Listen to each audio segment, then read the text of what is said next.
जय श्री गणेश। नमस्कार। मैं आचार्य संजय द्विवेदी। मेरे समस्त प्रबुद्ध दर्शकों का मेरे चैनल पर हार्दिक स्वागत है। प्रिय दर्शकों, आप सभी को श्रावण माह की अनंत शुभकामनाएं।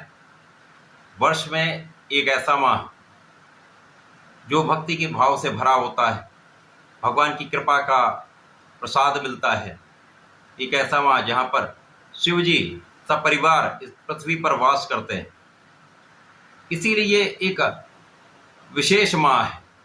इस माह में की गई पूजा, विशेष अनुष्ठान अत्यंत फलदायी होते हैं तथा आपकी समस्त मनोकामनाओं को पूर्ण करने वाले होते हैं। इसीलिए श्रावण माह एक विशेष माह कहलाता है। आपकी इच्छाओं को पूर्ति का एक माह कहलाता है, भक्ति का माह कहलाता है।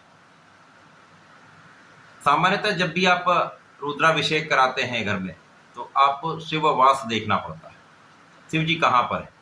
यदि वो अच्छी अवस्था में है तो आपके लिए अत्यंत शुभ फलदायी होता है।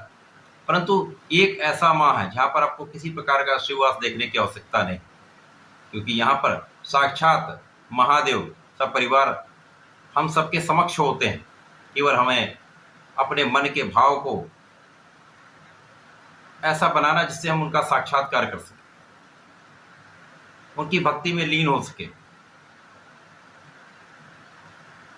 प्रिय दर्शकों, श्रावण माह में कुछ विशेष अनुष्ठान हैं, कुछ ऐसे पूजा विधियां हैं जो शास्त्रोक्त हैं। इन शास्त्रोक्त विधियों से यदि आप भगवान शिव का सपरिवार आप पूजन करते हैं, महादेव का अभिषेक करते हैं, इस माह में आपको अनंत फल प्राप्त होता है। सब इच्छाएं पूर्ति हो जाती। भगवान निर्धन से धनवान बना देते हैं, धनवान को करोड़पति बना देते हैं, महाधन का अर्जन कराते हैं, जीवन के समस्त सुखों को प्रदान कर देते हैं। केवल आपको पूर्ण भक्तिमय होकर अपने भाव, अच्छे भाव के साथ प्रभु की शरण में रहना होता है। आज मैं भगवान शिव का एक ऐसा अभिषेक जो बड़ा सामान्य है परंतु अत्यंत फलदायी है, जो आपको महाधन की प्राप्ति कराने वाला है, करोड़पति बनाने वाला है। भगवान शिव तो भोलेनाथ, भोलेनाथ इसलिए कि वो तो एक बेलपत्र से प्रसन्न हो जाते हैं, जल से प्रसन्न हो जाते हैं। तो ये अनंत सुख देने वाले महादेव इस माह में विशेष रूप से आप पर अपनी कृपा बरसाने वाले हैं। 21 जुलाई दिन रविवार से ये माह प्रारंभ हो चुका है। आज श्रावण का पहला सोमवार है। श्रावण माह में यदि सोमवार को ये अभिषेक कर लें अथवा शुक्रवार को ये अभिषेक कर लें, विशेष रूप से शुक्रवार को यदि ये अभिषेक करते हैं, तो आपके लिए ऐश्वर्य, वैभव, धन संपदा की प्राप्ति का संपूर्ण योग बनता है। इसमें भगवान शिव के लिए आपको पंचामृत बनाना होगा। पंचामृत जो 5 वस्तुओं का मिश्रण है, जहाँ पर गाय का दूध, गाय का दही, गाय का घृत, शहद और गंगा जल, 5 वस्तुओं को मिलाकर पंचामृत बना लीजिए। भगवान शिव पर जल से अभिषेक करिए। इस समय में मन में भाव रखिए, प्रभु की आराधना करिए। ओम नमः शिवाय का पंचाक्षर मंत्र निरंतर जपते रहिए। पहले भगवान को जल से अभिषेक कराइए, इसके पश्चात भगवान का पंचामृत से अभिषेक करिए। अच्छे से अपने हाथ से लेपन करिए। इसके पश्चात जल से अच्छे से साफ करिए। साफ करने के पश्चात भगवान शिव को पीले चंदन का अर्पण करें, लाल चंदन का अर्पण करें, श्वेत चंदन का अर्पण करें। जो आपकी इच्छा हो वो चंदन आप अर्पित कर सकते हैं। परंतु अलग अलग राशियों के लिए अलग अलग ये चंदन भी अत्यंत प्रभावी, अलग अलग राशियों को विशेष फलदायी है। वो भी हम आपको बताने वाले हैं। अलग अलग राशियों के लिए क्या क्या आप विशेष रूप से अर्पित करें तो आपको विशेष लाभ मिलेगा। पंचामृत से आप अभिषेक कर लेंगे। उसके पश्चात पुष्प आप अर्पित करिए भगवान पर, दूर्वा अर्पित करिए भगवान पर, भांग अर्पित करिए, धतूरा अर्पित करिए। इसके पश्चात आपको एक बेलपत्र लेना है।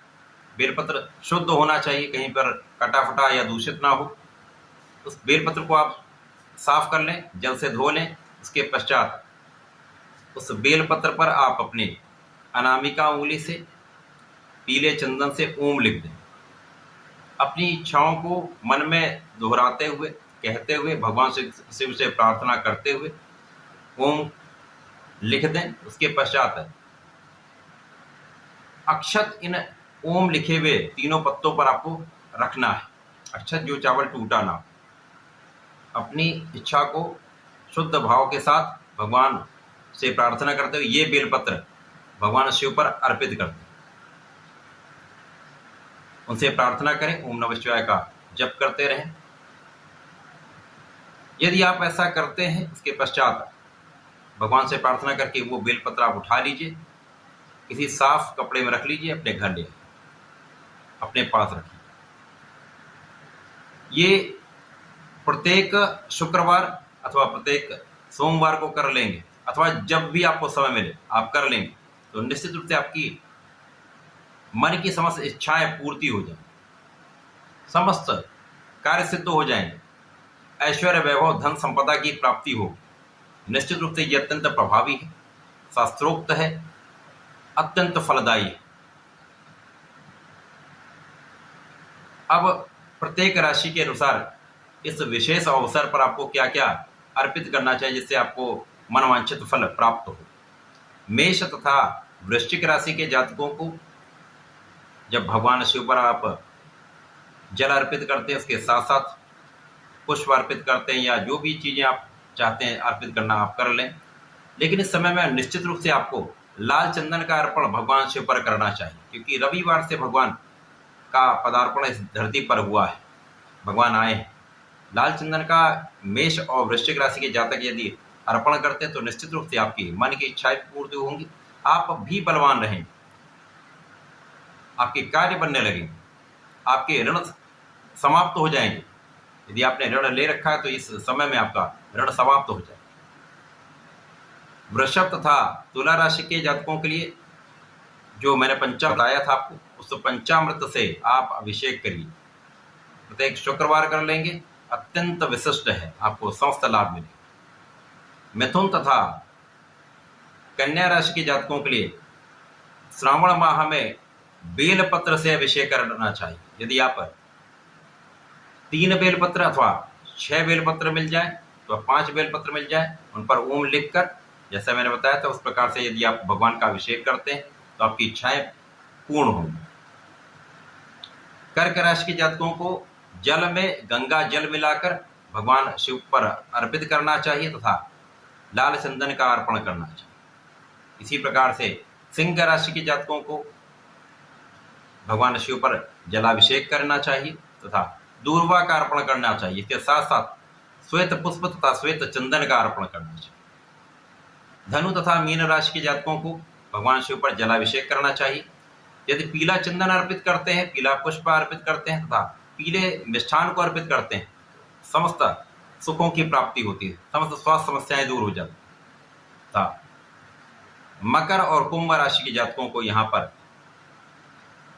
जलाभिषेक करना चाहिए, गंगा जल मिलाकर अभिषेक करें, साथ ही साथ नीले पुष्प का अर्पण करना चाहिए तथा धतूरे का अर्पण करना चाहिए। इस समय यदि आप ऐसा करते तो आपके अवरोध दूर होंगे, साढ़े साथी की समस्याएं दूर होंगी तथा आपके समस्त कार्य बनने लगेंगे। तो ऐसा करके इस श्रावण माह का विशेष फल प्राप्त करें।